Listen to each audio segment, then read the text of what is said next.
ಯಾರಾದರೂ ರೋಗ ಪೀಡಿತವಾದ್ರಿ ಅಂತಾದರೆ ಆಗ ವೈದ್ಯರು ಸಲಹೆ ಸೂಚನೆಗಳನ್ನು ಕೊಡ್ತಾರೆ.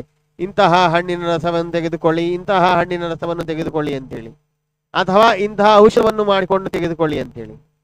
ಇವತ್ತಿನ ದಿವಸ ಕೇವಲ ರಾಯರ ವೃಂದಾವನಕ್ಕೆ ಅಭಿಷೇಕ ಮಾಡಿರುವಂತಹ ಜಲ ಸಾಕು ನಮ್ಮ ರೋಗವನ್ನು ಪರಿಹಾರ ಮಾಡುವಂತಹದ್ದಾಗಿದೆ. ಹೀಗಾಗಿ ಅಂತಹ ಒಂದು ಭವ್ಯವಾಗಿರುವಂತಹ ಸಾಮರ್ಥ್ಯ, ಶಕ್ತಿ ರಾಯರ ವೃಂದಾವನಕ್ಕೆ, ಆ ವೃಂದಾವನದಿಂದ ಇಳಿದು ಬಂದಂತಹ ನೀರಿಗೆ, ವೃಂದಾವನಕ್ಕೆ ಸಮರ್ಪಣೆ ಮಾಡಿರುವಂತಹ ಪದಾರ್ಥಕ್ಕೆ ಇದೆ. ಅದನ್ನು ಸ್ವೀಕಾರ ಮಾಡಬೇಕು, ಮಾಡಿದರೆ ಇಷ್ಟೆಲ್ಲ ಆಗತ್ತೆ ಅಂತ ಹೇಳಿ ಹೇಳ್ತಾರೆ ದಾಸರು. ರೋಗಹರನೆ ಕೃಪಾಸಾಗರ ಶ್ರೀ ಗುರು ರಾಘವೇಂದ್ರ ಪರಿಪಾಲಿಸು. ಎಂಥವರಿ ರಾಯರು? ಪಾವನಗಾತ್ರ ಸುದೇವ ವರನೆ. ಅವರ ದೇಹ ಎಂತಹದ್ದು ಅಂದ್ರೆ ಪವಿತ್ರವಾಗಿರುವಂತಹದ್ದಂತೆ ಅವರ ಒಂದು ರೂಪ.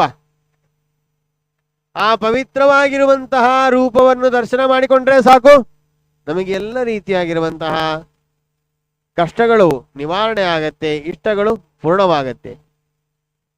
ಅಷ್ಟೇ ಅಲ್ಲದೇನೆ